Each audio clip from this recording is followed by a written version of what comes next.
all join palms and repeat after me. I take refuge in the Buddha. I take refuge in the Dharma. I take refuge in the Sangha. Keeping the palms joined.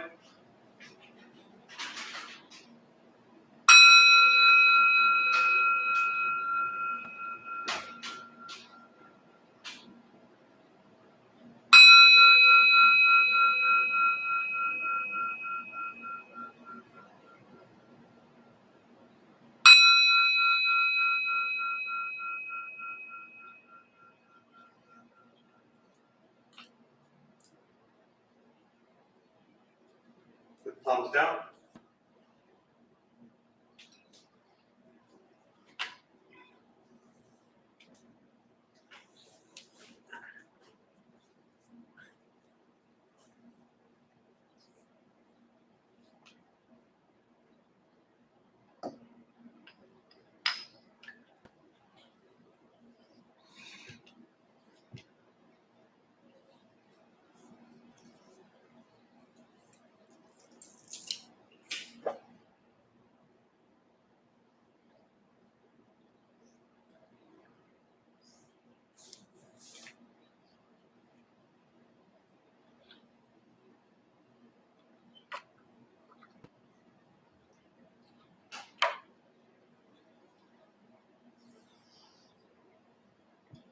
All right, good evening, everybody. Welcome back. Welcome back. Welcome back. Remember that show? Welcome back, Connor? Welcome back. I watched way too much TV growing up, so things just kind of get stuck in my head.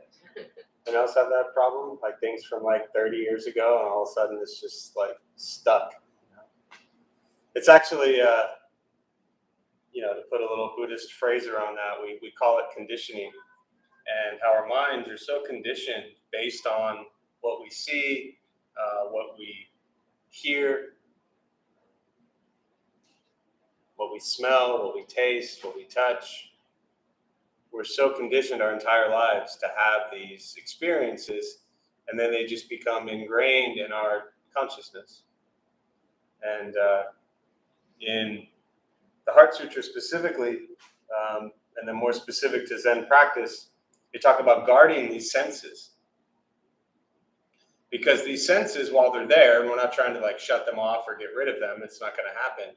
But we guard them because they are what leads us to craving, desire, things that potentially cause suffering. And so in the Heart Sutra, there's a line that says, no eyes, no ears, no tongue, no body, no mind, no sight, no sound, no smell, no taste, no touch.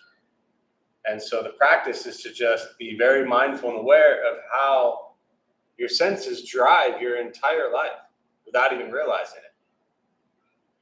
I mean, even just like getting from the door of the temple to your seat. So many of your senses were at play without recognizing it, right? When you have to see, potentially, to walk in, you could walk in without seeing. You have to have a touch sense of recognizing where you're moving to. Right? Smells probably didn't play too big of a factor unless we had some incense going and you want to be closer or further away from the incense, right? Sound, maybe you want to be closer to that side or further away from that side. But really the big one here is the consciousness that if you've come here for the first time, then you have nothing to compare it to. Who's here for the first time? So like you walked in and you've never been in this building, right? No? So there was nothing telling you where to sit or not to sit. Right? Like that's definitely not the right seat to be in. Now you know. Did you notice how nobody else sat there? Why do you think that is? Because they all know that's where you should not sit. But you didn't know that. So now you'll know that, and then the next time, if you ever come back, who knows, you might hate this and think this guy's totally nuts. Good thing we have other people leading. But now you know that you never want to sit in that seat. So you'll sit somewhere else. Right? Our entire life is this way. And the beginner's mind, which is beautiful, doesn't have anything to connect it to, like coming here for the first time. So you're not stuck or attached to where you sit. You just came in and sat down. Right? You know, there are people who've been coming here and, been here 5 years downtown for 10 years at either location for 5 to 10 years, that literally if their seat that they're used to is not available when they come in, they don't like it. Like, how crazy is that? There are people that, and for me, it's been so ingrained to see so many of the same people over the years, that during the pandemic, the whole time when we were shut down for 16 months, I would sit up here, lead, and talk to this silly little camera, and this room was entirely empty. And there were people that I would literally see in certain seats because they've been in those seats for so long. What does this have to do with Buddhism?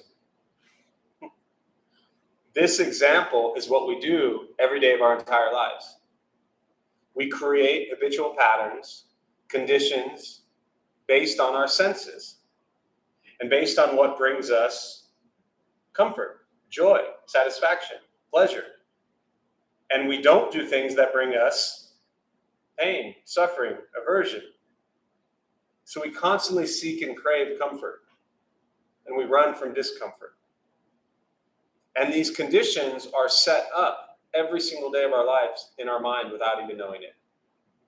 From the clothes we put on, to the food we eat, to the people we talk to the cars we drive, to the houses we live in, to everything.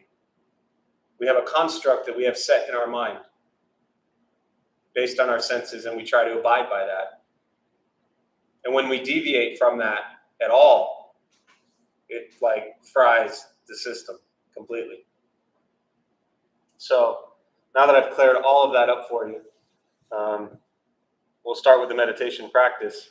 Oh, and the last thing I'll say is that's where, at least in the Zen practice, we talk about beginner's mind. Beginner's mind is exactly just showing up for things like it's your first time here, showing up to everything in your entire life as if you've never been there.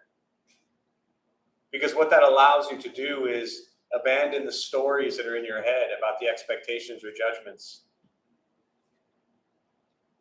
So I am picking on the brand new 3 people, but do you have anyone in your life that challenges you or frustrates you or just drives you crazy? It's a pretty safe question. So anyone in your life that drives you crazy? I'm picking on the new people. Yeah? You want to play along? Wow, then why are you even here? Well, good for you. Yeah, so I picked on the wrong one. How about you in the back? Anyone here that just frustrates you and drives you crazy? Yeah, I can think of people that. Okay, so imagine showing up to encounter that person, and any story in your head about why they drive you crazy no longer exists. That would drastically change your interaction with that person. And so this is what really at the heart of the Buddhist teachings is what he's getting at, is allowing us to be present with situations, people, places, and things as they arise, and abandon the stories and attachments to stories that we're telling ourselves about all of that. So, all right, so with that, we'll do meditation practice. To all of you joining us virtually around the world, our millions of followers on YouTube, welcome, glad you're here. Feel free to say hello, introduce yourself to the other online folks. Meditation practice, a couple things to tell you before we begin. Nothing's going to happen to you. You're not going to float away. You're not going to have any mystical, magical experiences. The mind that races all day long is not going to shut off. You won't think nothing. So if you are new to the practice, often people think that you're supposed to think nothing or go blank. Your mind's going to continue to race. That's life. Your mind will always race. And we're working on just staying present with thoughts as they arise. Release them, come back to the breath. Don't expect anything. If you're waiting for some grand, mystical, magical moments from this, you're probably going to be very disappointed. We're just going to sit, we're going to breathe. Sounds, you'll hear them. Life is filled with chaos. This practice is learning to get quiet and still within the chaos. Posture, you just want to be comfortable. If you're on a cushion, often slide into the front third. Pushing the stomach forward allows the back to straighten. Shoulders are relaxed. Hands can be on the knees or lap, whatever's comfortable. I'll guide us as we begin, and we'll settle into a little bit of silence. If you need to move during meditation, simply move. Movement doesn't make you a bad meditator, it just means you have an itch.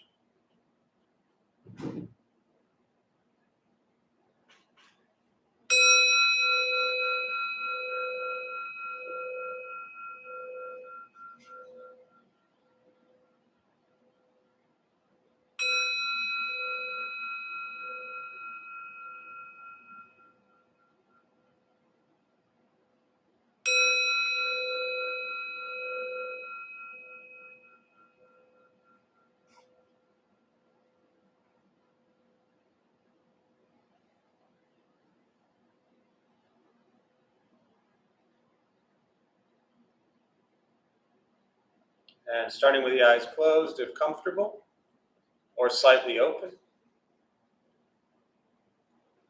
Mouth is open or closed.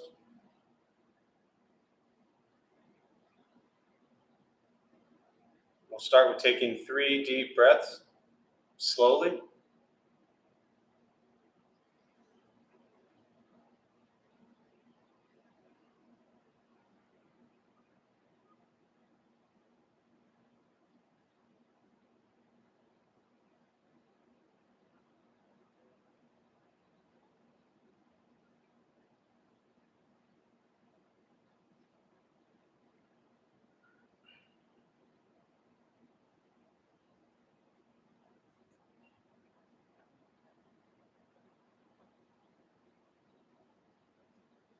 And eventually, settle into a natural rhythm of the breath.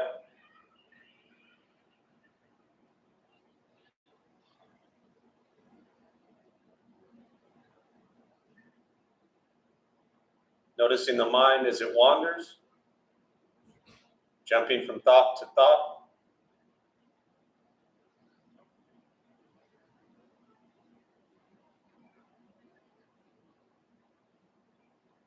Start with gently guiding the attention, focus, to the stomach or chest.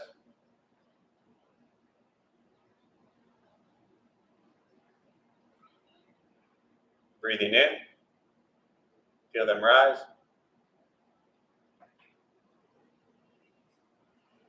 Breathing out, they fall.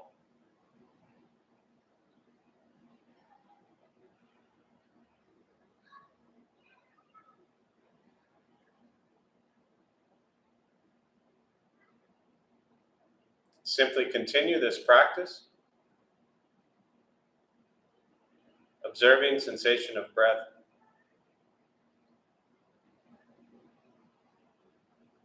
expecting nothing but to sit and breathe.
As the mind wanders, lost in thought, Recognize it.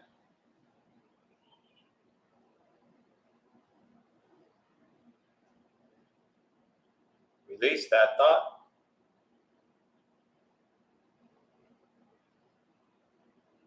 Return attention, focus to the breath.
Breathing in. Follow breath in.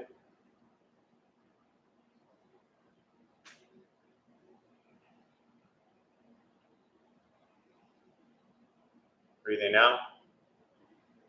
Follow breath out.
Letting go of expectations.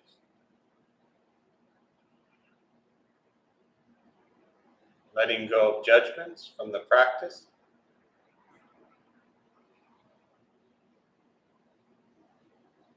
Just sitting. Breathing.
Keeping the mind alert.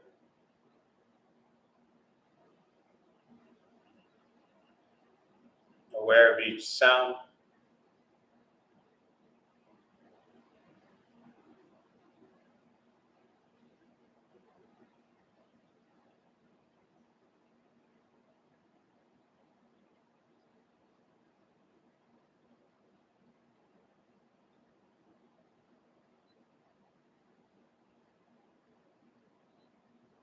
Each thought.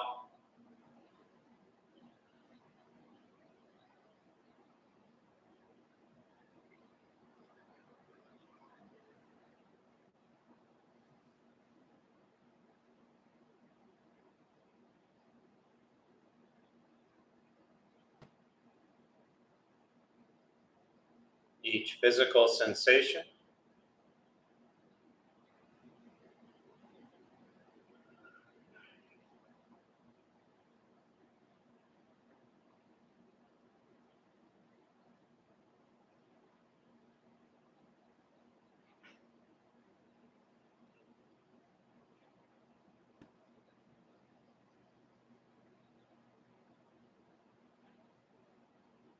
Yet concerned with nothing but sitting,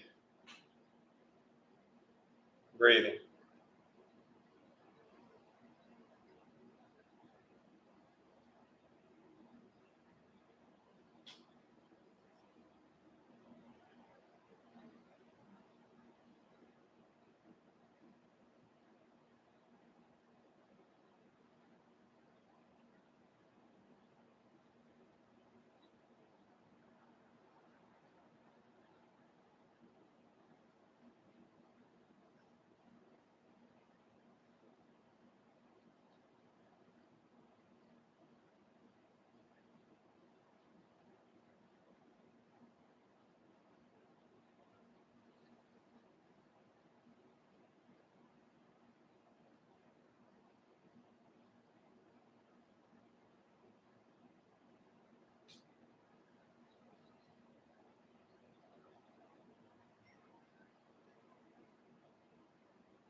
And with the body still,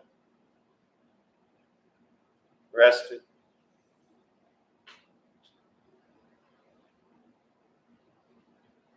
and the speech quiet, aware of all sounds.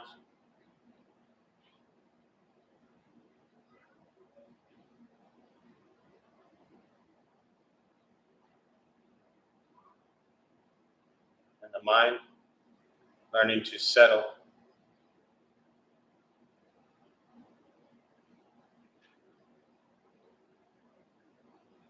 Know what it's like to just sit and breathe.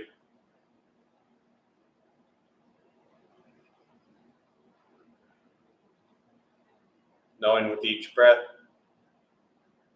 there's nothing else to do.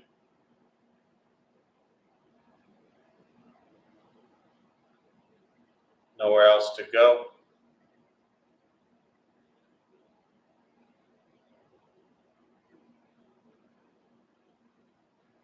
No one else to be.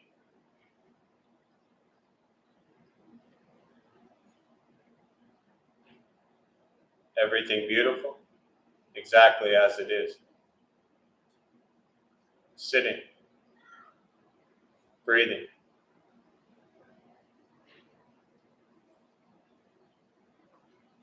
And once again, taking 3 deep breaths, slowly.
And as you slowly open the eyes, slowly beginning to move.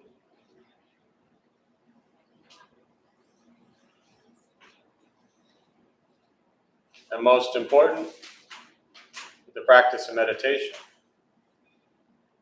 is to recognize how you feel now, immediately after.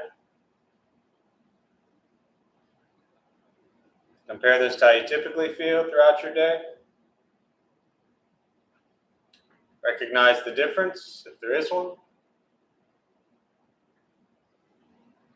Ask yourselves how you prefer to feel every day for the rest of your life.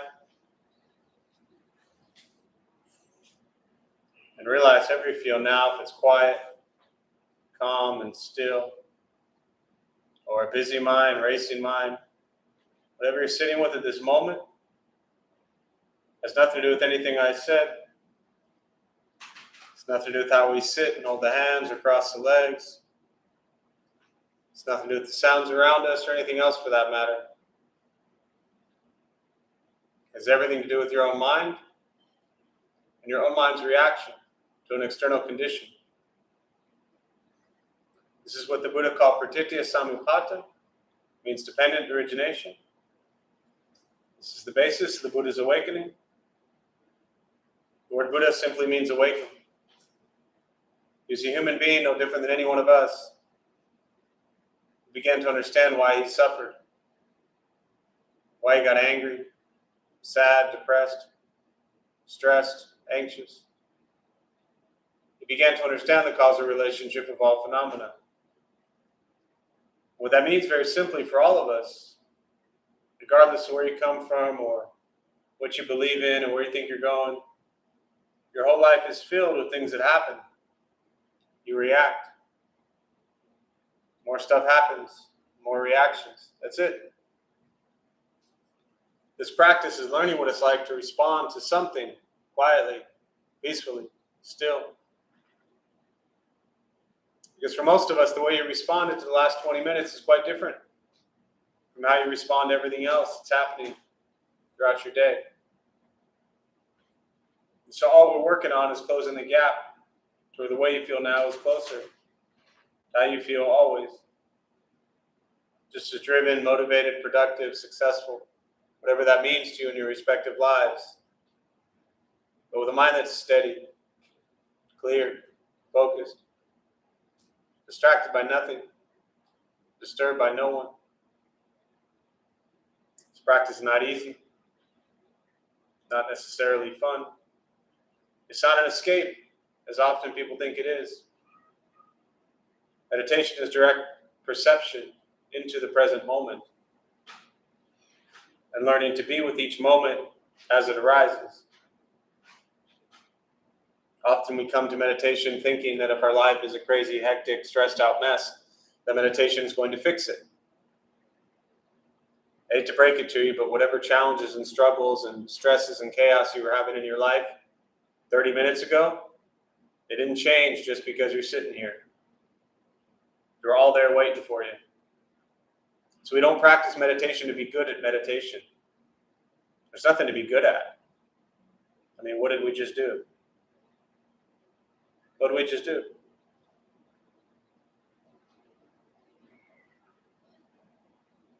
Not much. Sitting, breathing. And very often that's the hardest thing for us to do. We practice meditation so when we go back into our lives, all the chaos, all the stress, all the anxiety, all the whatever's waiting for you, we go into it with a mind that's a little more settled, a little more clear, a little more wise, a little gentler, a little kinder, a little more forgiving. That's why we practice. But it is a practice. It's not a quick fix solution. It's not a 6-week course that all of a sudden makes everything better. It is a lifelong practice. Because every day you'll have moments that challenge you and make you uncomfortable. The Buddha called this dukkha, suffering, discomfort, angst, dissatisfaction. Every day we will experience this.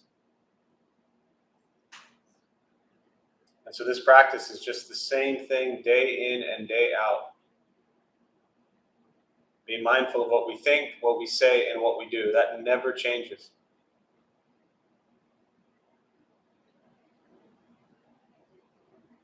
Meditation is free. Buddhist practice is free.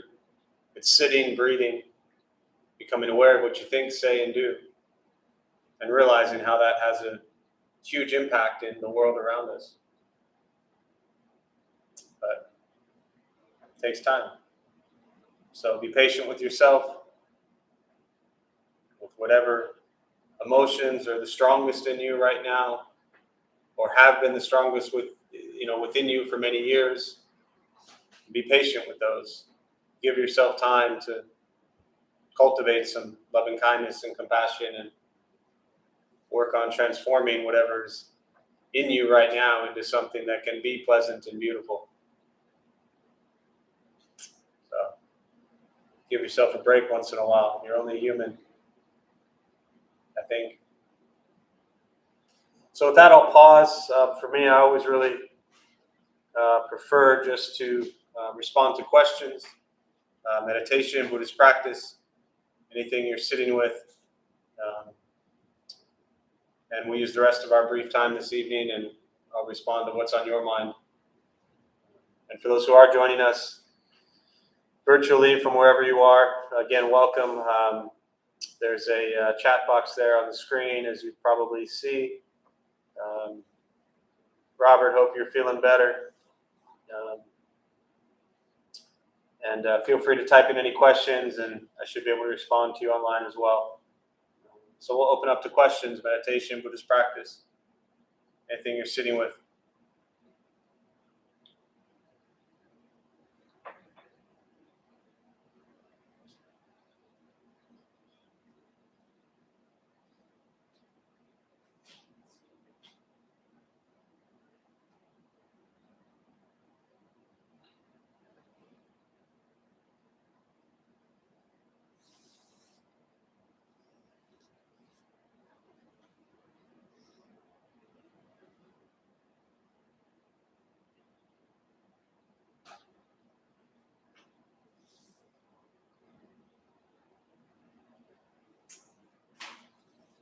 A minute ago, you said that we were doing nothing by sitting here and breathing.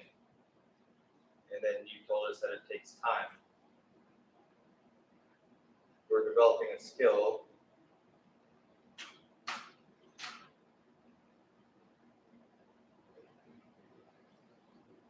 But if we're sitting here doing nothing but breathing, how is that skill developing? Yeah, it's a good question, right? So the question around sitting, breathing, doing nothing, and the question around sitting, breathing, and really what you're asking about, at least how I interpret it, is training the mind. Yep. And training the mind, as you know, is incredibly difficult to do. And it's definitely not nothing. So there are a few different approaches. And I think for me, just to back up, when I say sitting and doing nothing, I mean that in a general sense, not so much in the training of the mind practice, because so often, and everybody here is different with different, whether this is day one introducing you to Buddhism, whether you've been at this for 20 years, we're all at different places, obviously, with learning about the practice and training the mind. But I would say my best guess is that when most people sit here, very rarely are they sitting down with this idea of, I'm here to train my mind. Sure. Right? And I know you know this, I'm just responding for, our millions of fans here. So the idea is that very often people are sitting to just sit and do nothing, because we don't do that often. And that's very difficult for a lot of people. Now, when you sit and you do nothing but breathe, what are you left with?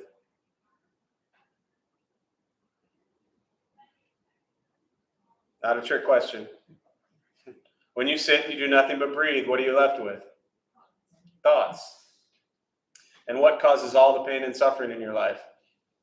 Thoughts. So what are we trying to run away from most often throughout our lives? Thoughts. That sounds like a lot of fun. Is that when we sit and do nothing, we arise. We meaning our thoughts, our ego, our stories, whatever that may be. And so initially, it is learning for many people to just sit and do nothing and be with your thoughts. Watch them, observe them, see how they make you feel. Pleasant, unpleasant, neutral. Where are we with our thoughts right now? Thought arises, hunger, there's ice cream, and then for 7 minutes I'm thinking about, how many scoops of gelato I want, right? So what are your thoughts? For me, this is kind of the initial stage of sitting. And then you get to really the practice of training the mind, which in Buddhist practice and meditation is super critical, because an untrained mind leads to all the suffering in your life. So what are we actually training it to do? We're training it to be present. Why are we training it to be present? Back to the example I gave earlier of, if we can just show up each moment and be present with what arises, we don't carry past pain and suffering and trauma and anger and resentment and frustration and disappointment and all those things and judgments and critiques that we throw on other people and ourselves. If we can train the mind to be present, we can move beyond all of that.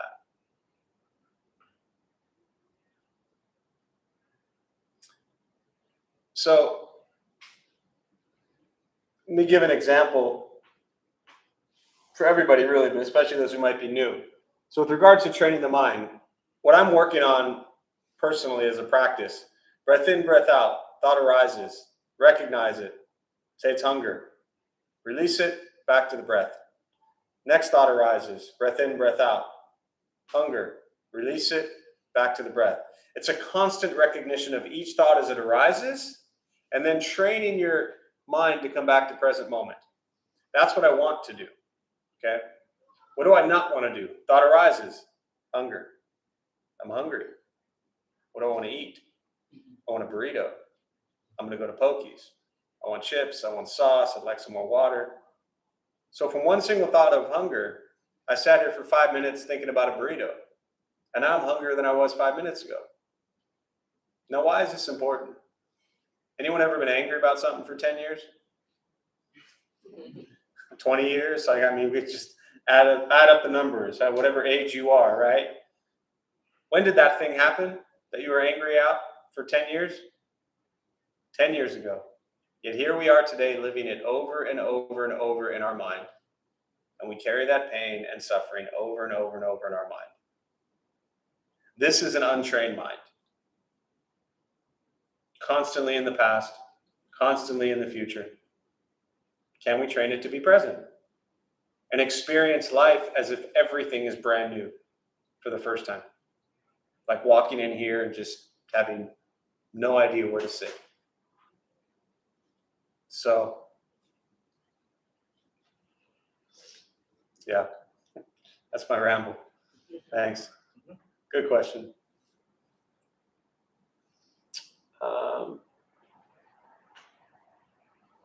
Pamela. Oh, right on. Welcome, Pamela. I'm glad you're online. In Tacoma, Washington, used to come to the temple. Nice to see you. There's a question here from S. How would being in the present and not having the stories attached to a person differ when they're your significant other? It just seems a bit more complicated, or a lot more complicated. Yeah, it's a lot more complicated. Great question. So the challenge is to recognize that past information, past experiences are incredibly important. Right? If you put your hand on a stove assuming the stove was on, what happens? Burn your hand, right?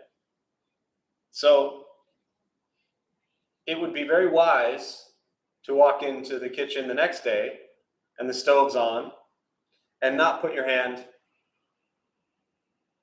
on the stove. This is recognition of what's happened in the past. Otherwise, how would we ever learn anything? So the question around not having the stories attached to, not attaching stories to your significant other, I don't advise you to approach your significant other that maybe you've been with for 7 years and pretend as if you've never seen them before or known them. It's not going to work out so well.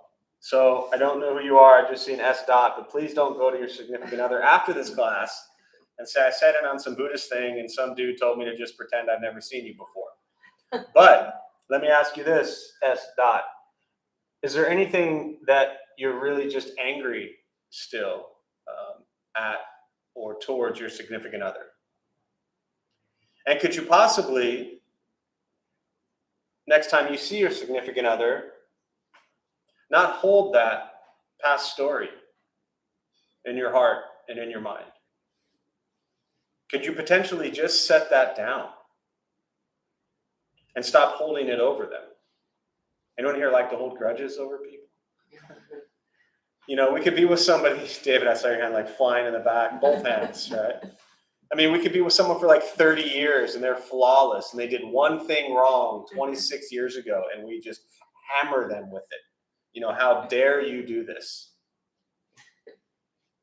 So again, my challenge to S. is when you see your significant other, maybe set down whatever resentment or anger or your inability to forgive and be present with the beauty of the person that they are and recognize they're human, they suffer as well, and they've done their best, even though that might not have been good enough for you. Now, the flip side is maybe there are positive, wonderful things that you enjoy doing that your significant other appreciates and likes. Pay attention to those things. Those things are important also. Just like knowing that a hot stove will burn your hand,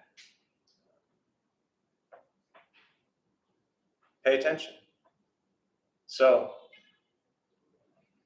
what I said, I'm fully aware, sounds like an absolute contradiction and probably didn't answer your question at all, but welcome to Buddhist stuff. So, hope that's helpful. Yeah, we can't ignore what's happening. Otherwise, you all would have a really hard time getting across the street tonight safely. So, must be aware. But in your awareness, see what are the things that you could potentially let go of, set down, because you've been carrying them for a long time, and they're heavy and they hurt, and you relive it over and over and over again. So, this is trauma.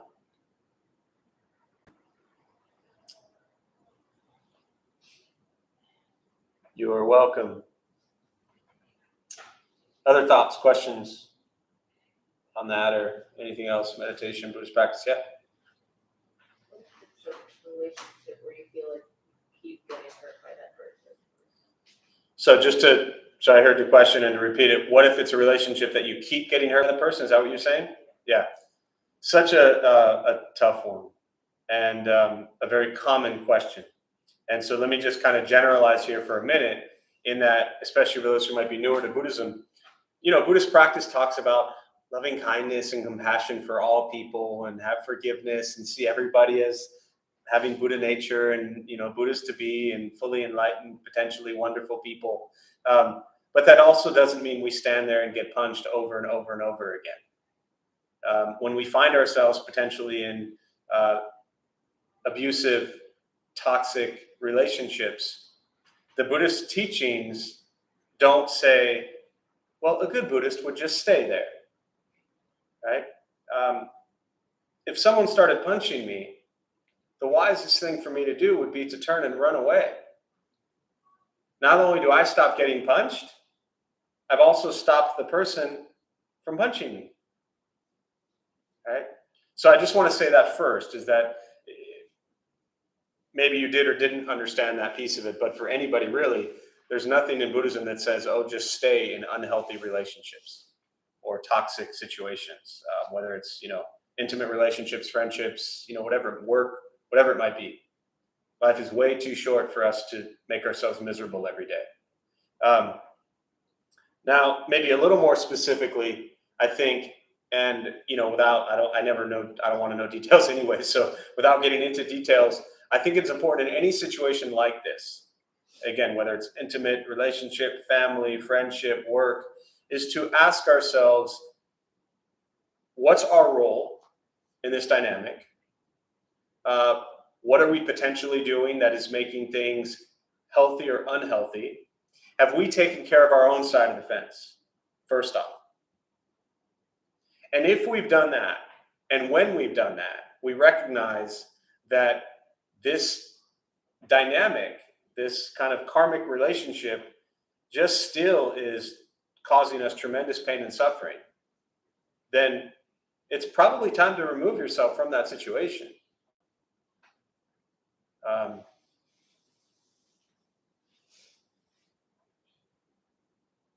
And not wait years to do it. It's one of the most common things that comes up in places like this. As I often say, people don't show up at Buddhist or meditation places because everything in their life is peaceful and happy. They show up because they're struggling. And very often that struggling is with very deep, intimate relationships. And those are tough because our heart and mind say we love them, we want to care for them, we want to be there for them. And yet we're just literally or metaphorically getting punched every single day. And we have to recognize that the practice is to have compassion and loving kindness towards yourself also. And to make sure that you're taking care of yourself. Because if you don't take care of yourself and keep yourself healthy, then you can't be there for anybody else, those that need you the most. Because you're too busy dodging being punished. So, does that help? Yeah, for sure. I was just gonna add that, stress, the stress and stuff like that can affect you, your health. And I was in an awful relationship for years, and I was on high blood pressure meds.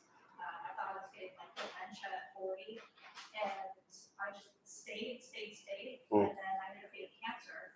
And I'm 1,000% sure that stress caused that cancer. So if you're in a stressful situation, just get out. Yeah. It really affects health. Yeah, for sure. And I'm just going to try to paraphrase that for those who at home who didn't hear it. But you're talking about that if you're in, to follow up to that last question, that if you're in a very stressful situation, which you were in for years and you stayed in it, or a very toxic relationship and it caused you so much stress for years and you stayed in it and you ended up getting cancer, and you're convinced that that relationship and that stress that you built up for years led to your health problems. So what you're sharing is that when you feel that stress, remove yourself from it. It's just not healthy. They did genetic testing, and I don't carry any mutations for any cancer, so that's why I'm convinced that stress, just years and years of gaslit and everything else. So I'm a walking PSA. If you're in that kind of relationship or situation, get out. Yeah, no, thank you for sharing. I think it's one thing that often gets overlooked in Buddhist practice is that, especially with things you read and the way people share Buddhist practice, and I know I do it this way as well, that we're always talking about, our college group, our motto is for the benefit of others. And so we're always talking about Buddhist practice, about being of service and caring about others and, not being greedy and coming out of your sense of self and trying to help other people and places and things and all that. And yes, that is all very important. But as I kind of briefly alluded to earlier, what you're saying is if you're not taking care of yourself first, everything else falls apart and you're no good for anyone or anything. It's the oxygen mask on the airplane example. It falls and They tell you put it on yourself first and then the child. Because if you stop breathing, you can't take care of that child. So, yeah, thanks. Other thoughts, questions? Yeah. I'm relatively new to meditation, and I resonated with what you said about the burrito. I was going straight to, do I want to go to spread some back breath or not? No, go back to the breath. And then I thought I was, focusing on the breath, and all of a sudden it's the worst traumatic thought that I haven't thought about in years plops in that I don't even think about ever. Right. Why do we want to suffer? I don't know. That's such a great question. Why do we want to suffer? I don't know. When the There's so happy many. thoughts What's come- that? When the happy thoughts come in, we're just like, we can't accept it, but then whenever it's Yeah. something shitty, we just Totally. latch onto it. Yeah, there's so many great comedians who talk about that kind of stuff. But they try to make light of the fact that we just torture ourselves. Do you ever sit around all day long and think about the wonderful, beautiful, happy things in your life? For about a few seconds. A few seconds. And then I sabotage it. Right.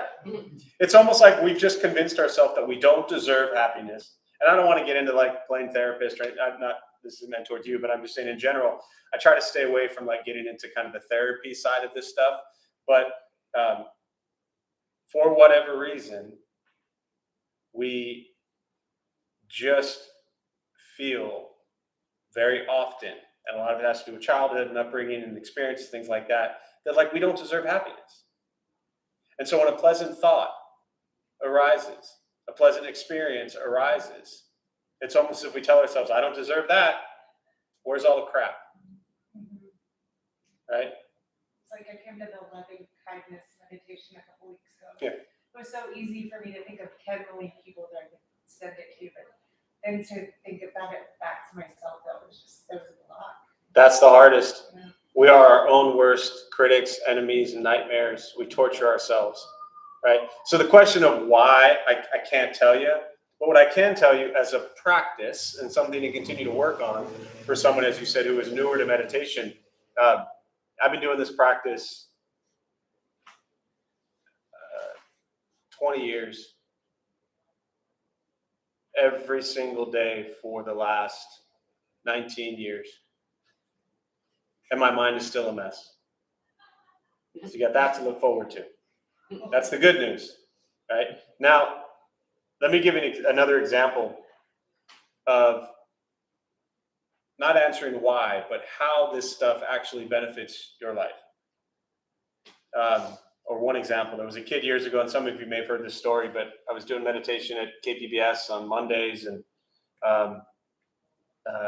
this kid Cole, he was a 20-year-old college student, and he'd been there maybe like 3 weeks, right? And so he showed up on the third week, and he was like, hey, Jeff, I figured out how this meditation can help me. I was like, really? That's great. What happened? He said, well, I was at a party Friday night, and there was this guy, and he was hitting on my girlfriend, and I got really angry, and I realized I should walk away, take some deep breaths, and calm down. And I said, that's phenomenal. What happened? And he said, I hit him. And I looked at him and I said, congratulations. He's like, what do you mean congratulations? I hit the guy, got into a fight. And I said, yes, but 4 weeks ago, you never would have noticed that you had another choice. So I'm with you that our mind constantly sits and jumps to the negative. And when a positive thought arises, it's like we don't want to sit with that, and it jumps to the negative. Ultimately, and I don't want to completely confuse you, ultimately it's not about abiding in pleasant or unpleasant or neutral thoughts. It's about observing all of them and attaching to none of them. But let's say again. Oh, so just the noticing that, oh, I'm observing this thing like this person from 12 years ago. Correct. Yeah. Ultimately, what we're working towards is the noticing of pleasant, unpleasant, neutral thoughts, attaching to none of them. I just kind of was taking one step back because you emphasize the fact that often your mind goes to the negative and rarely does it stay with positive. But recognize that as these thoughts arise, you have the ability to see what they do to you emotionally and how you can respond and potentially respond differently. That if you have an unpleasant thought that arises, the unpleasant thought is not the worst thing.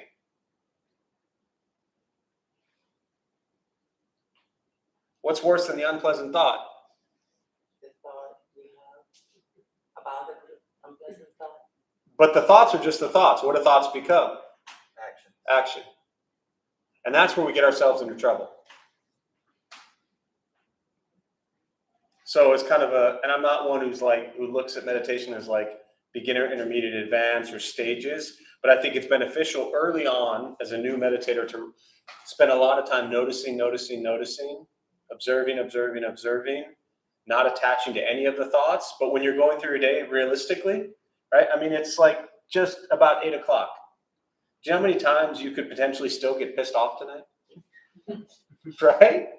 I mean, what time do you go to sleep, roughly? Pretty late. Okay, let's just call it 11 o'clock. So you have 3 hours left of things that could potentially piss you off. When they do, which they probably will, you got 3 hours, you have two choices. To run with that thought and cultivate and perpetuate this constant anger, or recognize it as just a thought and move on from it. So, and ultimately, again, if we can do that, then answering back to your original question of why do we do it goes away. Because the why won't matter anymore, because pleasant thoughts, unpleasant thoughts, neutral thoughts won't impact you regardless. They're just the awareness of the thoughts arising. Yeah. Well, going back to the heart sutra, you can start to see what triggers those thoughts. You can start to see that it was a song or a smell, or like it's when you can dissect what led up to it, it's kind of crazy to see how your brain will just barrel towards this horrible situation like with glee, and you can start to cut it off then. Yeah, for sure. No, really, we literally like willingly walk into so many situations that make ourselves miserable. And we're already like 100 yards into it before we've even like thrown up the red flags. It says, turn around and go back, right? And I'll kind of close with this thought to add to that. And as I introduce this, it's not meant to like, especially for those who are new, to like say that you shouldn't listen to music or that you shouldn't wear cologne or perfume or anything like that. But when you look at the time of the Buddha, when he taught, and again, he was just a dude, he lived 2,500 years ago, 500 years before Christ, and the original monks and nuns, the Sangha that he taught to, they had a whole bunch of precepts, anywhere from 227 to 311 precepts, guidelines, things that they followed to help them live harmoniously together and also train the mind. And two simple examples, as Jonathan was saying, was music. There was no listening to music, the singing, the dancing. And it's funny because for me, and this wasn't because of Buddhism specifically, but years ago, I had to stop listening to music because music was such a trigger for me that led me into such a miserable path of depression. And again, the message here is not stop music. I'm just kind of adding to what you were saying, is that for me, listening to certain songs triggered certain memories that triggered tremendous pain and misery and depression, all just because a song came on. What was the best way for that song to come on? Turn the radio on. How do I want to stop that? Don't turn the radio on. Until you're at a point where you can hear the song and it doesn't impact you anymore, right? Same thing with the smells, the perfumes, the colognes. All of these things are meant to attract. And the mind that craves and desires is drawn to those things. So training the mind to not be drawn to something and abide in present moment, really not easy to do. But it's the same as the thought of hunger. You can go towards the meals you've had, the meals you will have, or you can say, I'm hungry and I need to do something about it. Yes. Yeah. Absolutely. Yeah. So, all right. We'll go ahead and we'll close on that. So we'll join palms. May the benefit of this practice be shared with all beings in all directions. May all be at peace and free from suffering. May any merit gained from this practice be transferred to more than 6 million lives that have been lost from this pandemic, and to their family and friends who continue to suffer to this day.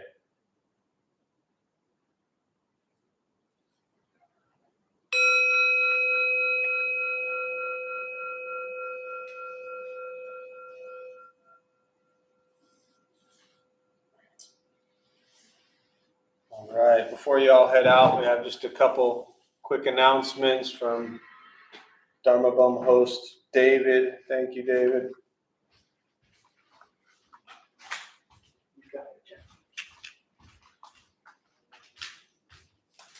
Hello, everyone.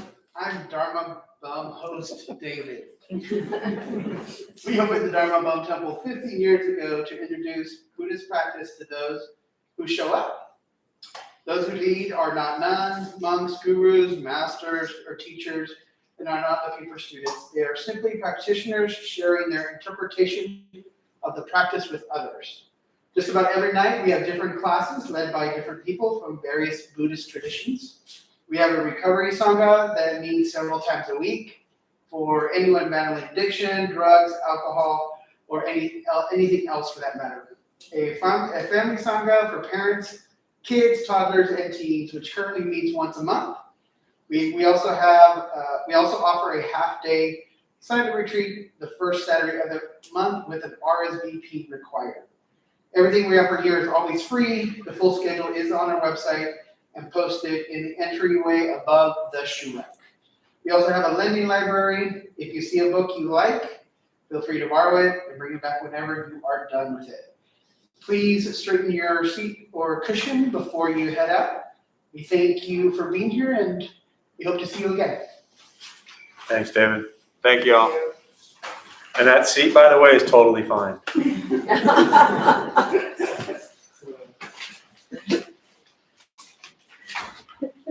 I've never seen that movie